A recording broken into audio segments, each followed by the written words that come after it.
ওই মেয়েকে সহ্য হয় না আমার। কি আছে ওর মধ্যে যা আমার মধ্যে নেই? আমিও তো আরিশের কাজিন, তাহলে আমাকে কেন বিয়ে করলো না সে? ওরাকেই কেন? আর করেছে তো করেছে, এত আদিক্ষেতের কি হয়েছে? লম্বা নিঃশ্বাস ফেলল সাবিহা। আর কোনো কথা না বাড়িয়ে মায়ের ঘর থেকে বেরিয়ে গেল সে। সকাল থেকে অপেক্ষা করে বসে আছে ওরা। আরিশের ফেরার অপেক্ষা যেন ফুরোচ্ছে না। সন্ধ্যা থেকে আরিশের পছন্দের বিভিন্ন খাবার রান্না করেছে সে, বিরিয়ানি, গরুর মাংস, ভাত, পোলাও, সবকিছু। কিন্তু সমস্যা হলো ওরা কন্টিনেন্টাল ডিশ বানাতে জানে না।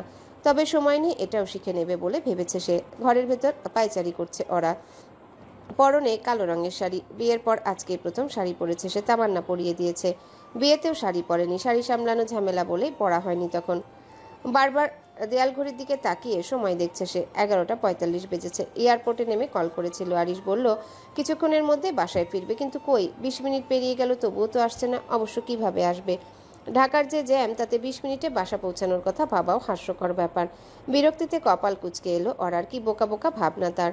আয়নার সামনে গিয়ে দাঁড়ালো সে, নিজেকে খুঁটিয়ে খুঁটিয়ে দেখতে লাগলো কিছুক্ষণ। কালো শাড়ির সাথে ম্যাচিং ব্লাউজ, গলায় কানে কুন্দনের সিম্পল গয়নাগাটি, কপালে একটা ছোট টিপ, হাতে ম্যাচিং চুড়ি, চুলগুলো খোলা, তবে বেশ পরিপাটি করে রাখা। ঠিকই আছে সব। নিজেকে প্রশ্ন করলো ওরা মনে মনে। তারপর ওরার নিজের দিকে মনোযোগ দিল। চোখে কাজল লাগানো হয়নি। দ্রুত হাতের কাজলটা নিয়ে চোখে লাগাতে শুরু করলো সে।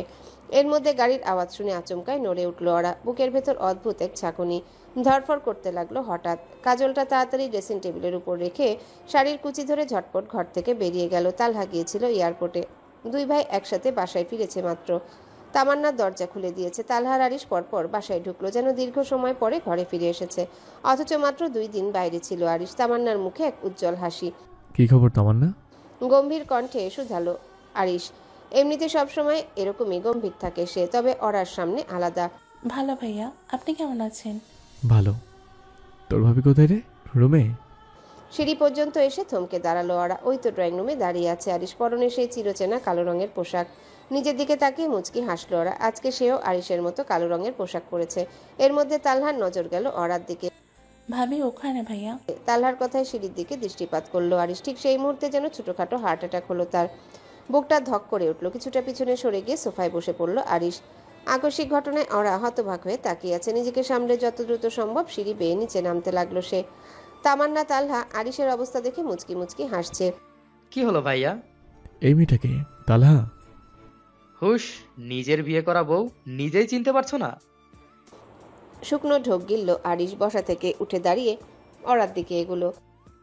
কি হয়েছে আপনার? শরীর ঠিক আছে তো? ব্যতিব্যস্ত হয়ে শুধালো ওরা। আরিশ চুপচাপ তাকিয়ে আছে তার দিকে, কোনো কথা বলছে না। ওরা আরো কয়েকবার একই প্রশ্ন করেও কোনো উত্তর পেল না। হঠাৎ আরিশের মনে পড়লো ওরা কে তালহাও দেখছে। সম্বিত ফিরে পেল সে। কোনো কিছু না বলে হুট করে ওরাকে কোলে তুলে নিল। চমকালো ওরা। তামান্না কিছুটা লজ্জা পেল বটে, কিন্তু তালহার ঠোঁটের কোণে হাসি। কি করছেন আপনি? এখানে লোকজন আছে। থাকুক, এই তালহা চোখ বন্ধ করে রাখ। আমার বউয়ের দিকে তাকাবি না এখন, আমি দেখবো শুধু। ঠিক আছে মহারাজ। তালা হাসতে হাসতে চোখ বন্ধ করে ফেললো। তামান্না মাথা নিচু করে হাসছে। সিঁড়ির দিকে এগোলো আরিশ। ওরা চলে যাওয়ার পর তালহা তামান্নার দিকে তাকিয়ে মুচকি মুচকি হাসতে লাগলো। ভ্রু উঁচিয়ে শুধালো তামান্না। কি হয়েছে? আমার দিকে তাকিয়ে হাসছেন কেন? এমনি। ও তাই? হুম, একদম তাই। চলো ছাদে গিয়ে বসি। খুশি হয়ে গেল তামান্না। হাসি হাসি মুখে শুধালো। গান শোনাবেন? হ্যাঁ, শোনাবো। তাহলে চলুন। আরিশ ঘরে ঢুকে ওরাকে কোল থেকে নামিয়ে দিল, যেন কোনো সময় নষ্ট না হয়। এক মুহূর্ত অপেক্ষা না করে তৎক্ষণাৎ দরজা আটকে দিয়ে তার হাত ধরে বিছানায় বসিয়ে দিল। ওরা শুধু অবাক হয়ে তাকিয়ে থাকলো। মনে হতে লাগলো লোকটা কি আজ পুরো পাগল হয়ে গেছে? এত এলোমেলো আচরণ কেন? তার মানসিকতা কি পুরোপুরি বদলে গেছে? আরিশ এক নিঃশ্বাসে তাকে খাটে বসিয়ে পা ঝুলিয়ে রেখেছে। তারপর ফ্লোরে হাঁটু গেড়ে নেমে একেবারে তার সামনে বসে গেল। চোখে এক অদ্ভুত দৃশ্য। না বলা কিছু কথা, অস্বাভাবিক কিছু অনুভূতি মিশে যেন এক অস্থির নীরবতা সৃষ্টি হলো। তুমি কি মারতে চাইছো আমাকে? চমকালো ওরা। চোখ ছলছল করে উঠল তার। আরিশ কিভাবে এমন কথা বলল তাকে? মানে? তোমার এই অপূর্ব সৌন্দর্য আমাকে খুন করে ফেলেছে হামিংবার্ড। এভাবে মেরো না জান। তোমার এই সৌন্দর্য পাগল হয়ে যাচ্ছে আমি কন্ট্রোল হারছি পাখি। ওরা এবার একটু লজ্জা পেল। মাথা নুচু করে ফেললো সে। আরিশ যেন এক অদ্ভুত ঘোরের মধ্যে ডুবে গেছে। তার চোখ এক পলকেও সরে না। ওরার মাথার চুল থেকে শুরু করে পা অবধি পুরো দেহ এক নজরে পরখ করছে। লাল রঙের লিপস্টিক আর কালো শাড়ি যেন এক অন্যরকম দুনিয়া খুলে দেয় তার সামনে। অরার ঠোঁটের দিকে এক মনে তাকিয়ে আরিশের চোখে যেন কিছু হারিয়ে যাওয়ার অবস্থা। তার মধ্যে অরার মেয়েধীন উন্মুক্ত পেটের কিছু অংশ দেখা যাচ্ছে এখন। আরিশ ইচ্ছে করে এ শাড়ির পৃষ্ঠটা একটু সরিয়ে রেখেছে, যেন সে আরো ভালোভাবে দেখতে পারে। আসতে কোনো অসুবিধা হয়নি তো আপনার? ওখানকার সবকিছু ঠিক আছে তো? ঠিক নেই জান, আমি ঠিক নেই। তোমার মাঝে হারিয়ে যাচ্ছে আমি।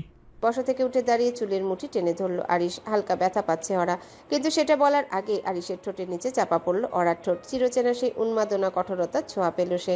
ভালো লাগা, খারাপ লাগা, আকর্ষণ সবকিছু একসাথে অনুভব করছে মেয়েটা। চুম্বনের সাথে সাথে উন্মুক্ত পেটের উপর হাত দিয়ে স্লাইড করতে লাগলো আরিশ। অরার কেমন কেমন লাগছে যেন।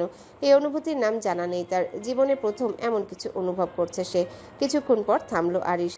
ফ্রেশ হয়ে নিন আগে আরিশ, আপনার জন্য আপনার পছন্দের খাবারগুলো রান্না করেছি আজ। অরাকে বুকে জড়িয়ে ধরেছে আরিশ। আচমকায় তালহার কথা মনে পড়লো আরিশের। চোখ মুখ কুঁচকে ফেললো সে। সেভাবে সেজে গুজে রুমের বাইরে কেন গিয়েছিলে হামিংবার্ড? তালা ছিল ওখানে। আপনি কিন্তু বলেছেন এসব বলবেন না। তালহা আপনার ভাই, আমারও তো ভাই হয়। নিজেকে সামলাতে চেষ্টা করছে আরিশ। নেহাত ডাক্তারের পরামর্শ অনুযায়ী চলছে বলে এখনো নিয়ন্ত্রণ হারায়নি সে। নয়তো আজকে তালহার জন্য ফের ঝামেলা হতো। ধীরে ধীরে সুস্থ হয়ে উঠছে আরিশ, কিন্তু তার ওভার পজিটিভনেস আর রাগ, এটা তার স্বভাব। এসব তো পরিবর্তন করা সম্ভব না। সে যাই হোক, অপ্রয়োজনে কখনো সেজে গুজে রুমের বাইরে যাবে না। তোমার সব কিছু কেবল আমার জন্য। সুন্দর দেখা কিংবা অসুন্দর, সব কিছু আমি দেখব। আমি। ঠিক আছে, এখন যান, ফ্রেশ হয়ে আসুন। ফ্রেশ হওয়ার কথা মনে পড়তে আরিশের মনে হলো আসলেই গোসল করা দরকার। বাইরে থেকে এলাম, ফ্রেশ না হয়ে এসব করা উচিত না। লং জার্নি, যদি কোনো ব্যাকটেরিয়ার সাথে নিয়ে আসি, সেসব তোমার শরীরে যায়, তখন আমি কি করব বলো? না না, আমি এমন রিস্ক নিতে পারবো না। আমি গোসল সেরে আসি, কেমন? মুখটা মলিন হয়ে গেল অরার। নিজের হাতে রান্না করেছে বললো সে, তবুও লোকটার থেকে কিছু শুনতে পেল না। কিছু তো বলতে পারতো। যান। জান না বলে জান বললে তো পারো। জামা কাপড় খুলতে খুলতে বলল আরিশ। অরা অন্যদিকে তাকিয়ে আছে। আমি কি চেঞ্জ করব? না মানে এভাবে খেতে যাব? দরকার নেই, সুন্দর লাগছে, এভাবে থাকো। তালহা দেরিতে খাবে হয়তো, আমরা এখন খেতে যাব। ঠিক আছে, আমি ডাইনিং রুমে গেলাম, আপনি আসুন।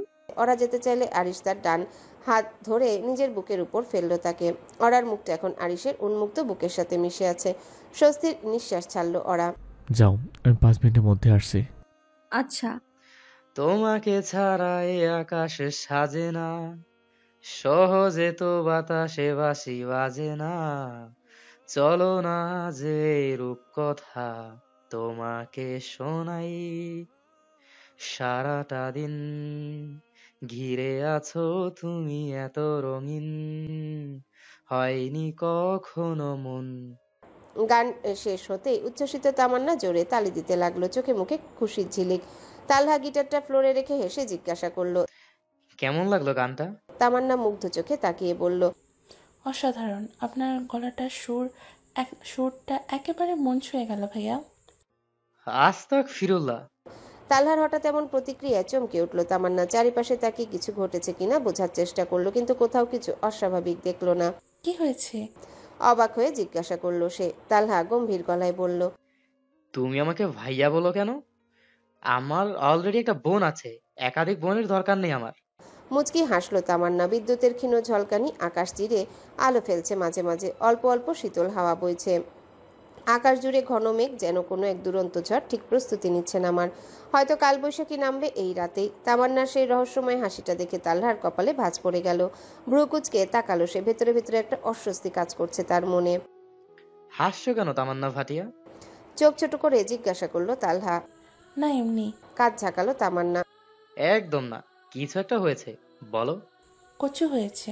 চোখ ঘুরিয়ে হঠাৎ করে উঠে দাঁড়ালো তামান্না। তালহাও গিটার হাতে নিয়ে ধীরে ধীরে উঠে দাঁড়ালো। ধ্যাত, কিছুটা অসন্তোষ প্রকাশ করলো তালহা। আকাশের গর্জন যেন আরো কাছে আসছে। হাওয়াটা ঠান্ডা, কাঁধে এসে লাগছে ফিসফিস করে।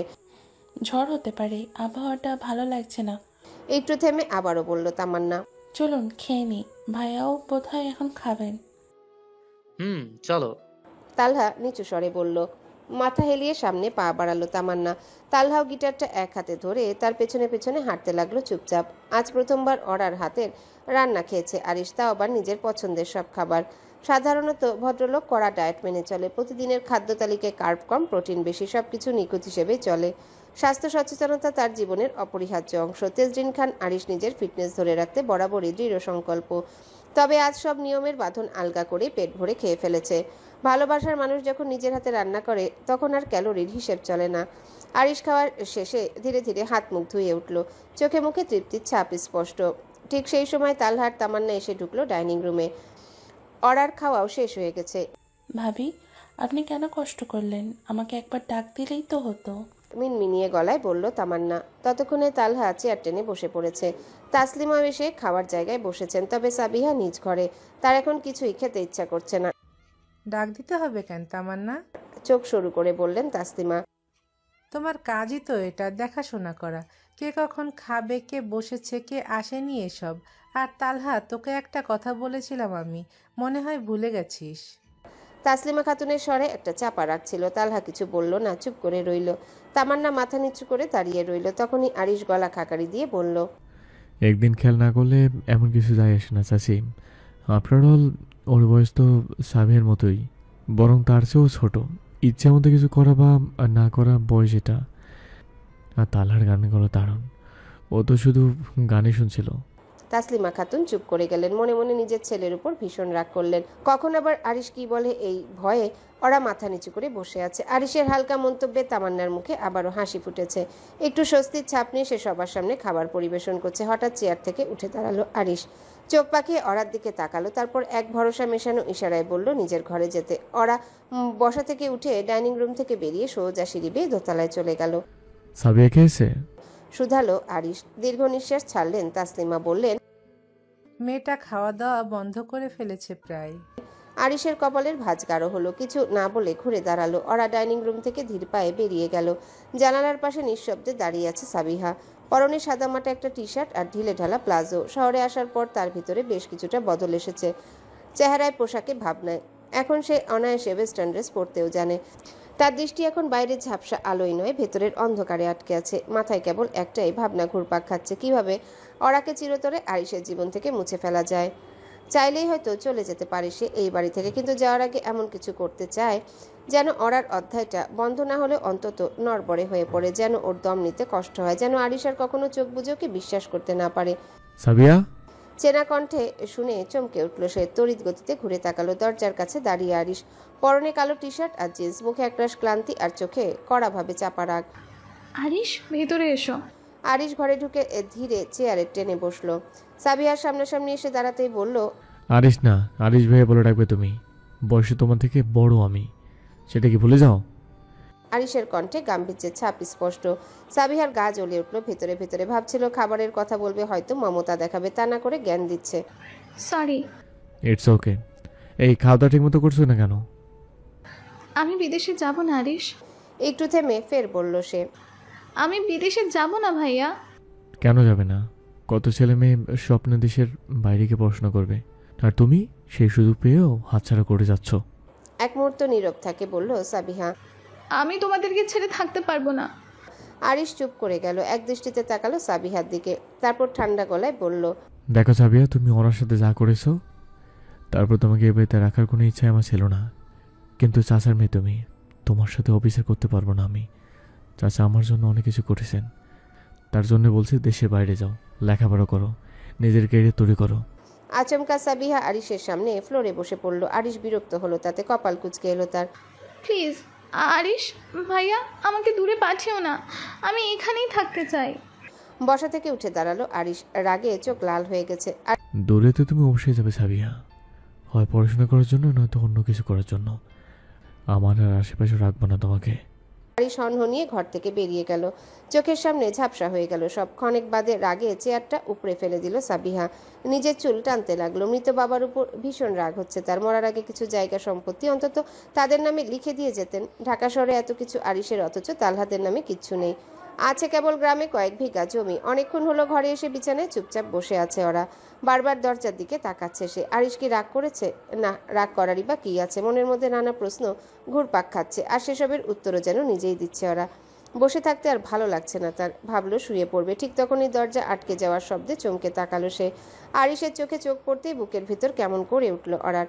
ভয়ে দৃষ্টি নত করে নিজেকে গুটিয়ে নিল বিছানার এক কোণে। আরিশ ধীরে ধীরে এগিয়ে এলো তার দিকে। বিছানায় বসতে বসতে নিজের টি শার্ট খুলতে খুলতে শান্ত গলায় বলল, হোয়াট হ্যাপেন্ড হামিংবার্ড? অরা ধীরে ধীরে মাথা তুলে তাকালো। উন্মুক্ত শরীরে অপূর্ব লাগছে তার রাগী ভূতকে, কিন্তু ভদ্রলোকের চোখগুলো অমন লাল কেন?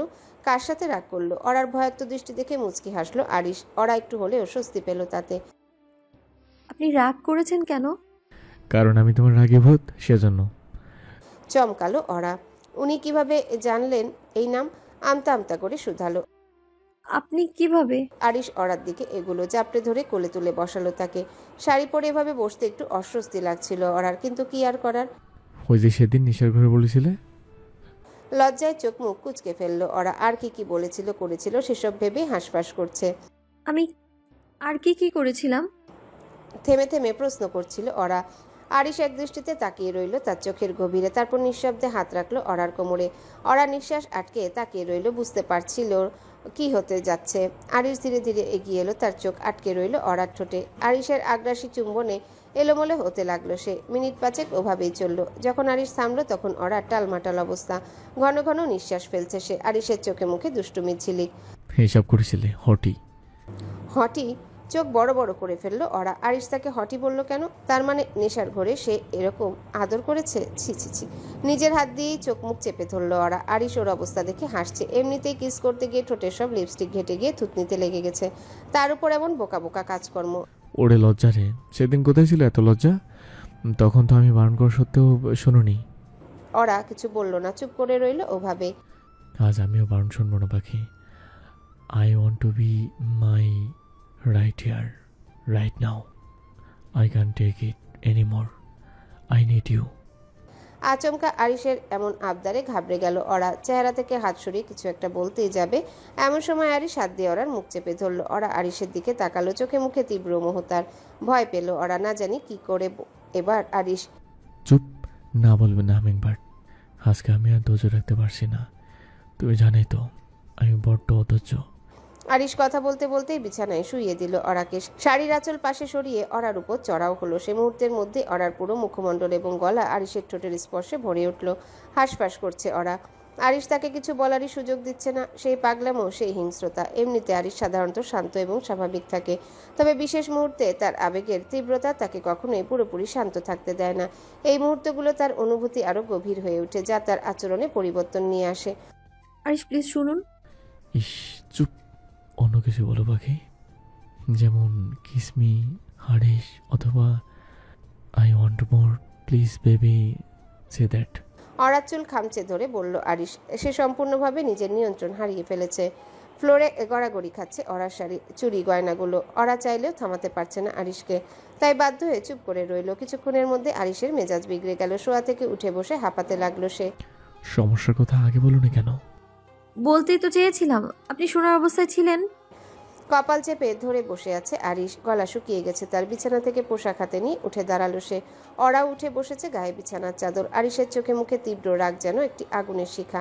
অরাকে একেবারে চমকে দিয়ে ঘরের জিনিসপত্র ভাঙতে শুরু করলো আরিশ। অরা ভয়ে আতঙ্কে কিছু বলতে পারল না। সে শুধু নিঃশব্দে বসে রইল। কিছুক্ষণ পর ঘর থেকে বেরিয়ে গেল আরিশ। ঘরের ভাঙাচোরা অবস্থায় তাকিয়ে দীর্ঘ নিঃশ্বাস ফেললো অরা। সবকিছু তছনছ করে ফেলেছে আরিশ। সারা রাত ওইভাবে বসে রইল অরা। অপেক্ষা করতে লাগলো আরিশের, কিন্তু সে আর ফিরে এলো না ঘরে। ফজরের আজানের আগে আগে চোখ লেগে এলো অরার। কখন ঘুমিয়ে পড়েছিল টেরও পেল না সে। ভোরের আলো ধীরে ধীরে ঘরে প্রবেশ করছে। সকালের নরম রোদ জানালা দিয়ে ভেসে আসছে। বাইরে যানবাহনের কর্কশ শব্দ কানে ভেসে আসে, তবে জানালা বন্ধ রাখলে শব্দটা অনেকটাই কমে যায়। কিন্তু ওরা সবসময় জানালা খোলা রেখেই ঘুমায়। রাতের আকাশে মেঘ জমেছিল, তবে ঝড় বৃষ্টি হয়নি। শুধুমাত্র এক মৃদু ঠান্ডা হাওয়া গুঞ্জরিত হচ্ছিল। অ্যালার্ম ঘড়ির শব্দে হঠাৎ নড়ে চড়ে উঠল ওরা। সকাল 8:30টার অ্যালার্মটা সেট করা ছিল। এটি মূলত আরিশের অফিসে যাওয়ার জন্য, তবে প্রতিদিনের মতো আজও ওরার ঘুম আগে ভেঙে গেছে। আজও তার ব্যতিক্রম হয়নি। ঘুম ঘুম চোখে কিছু সময়ের জন্য তাকিয়ে থেকে ওরা বুঝতে পারল আজও সে আরিশের বুকের মধ্যে শুয়ে আছে। পুরো বিষয়টা বুঝতেই তার ঘুম ঘুম ভাব একেবারে কেটে গেল। চোখ ভালো করে চোখে ভালো করে তাকিয়ে দেখলো হ্যাঁ আরিশ তার সামনে শুয়ে আছে আর ওরা হাতের উপর শুয়ে তার বুকের দিকে মুখ গুজে আছে। স্বস্তির নিঃশ্বাস ফেললো ওরা, মনে মনে ভাবলো যাক লোকটার রাগ কমেছে। তবে ওরার মনে কোনো দোষ ছিল না, অনেকবার সে চেয়েছিল বলার সমস্যা আছে, কিন্তু কে শুনে কার কথা। Good morning hummingbird. আরিশের ঘুম জড়ানো কণ্ঠটা দারুণ লাগে ওরার, মিষ্টি করে হাসলো ওরা। Good morning. 8:30 বেজেছে? হ্যাঁ, ঘড়ি তো তাই বলছে, 8:40 বেজেছে। আড়মোড়া ভেঙে ওরাকে আরো শক্ত করে জড়িয়ে ধরলো আরিশ। মনে হচ্ছে টম তার জেরিকে বুকের মধ্যে লুকিয়ে রেখেছে।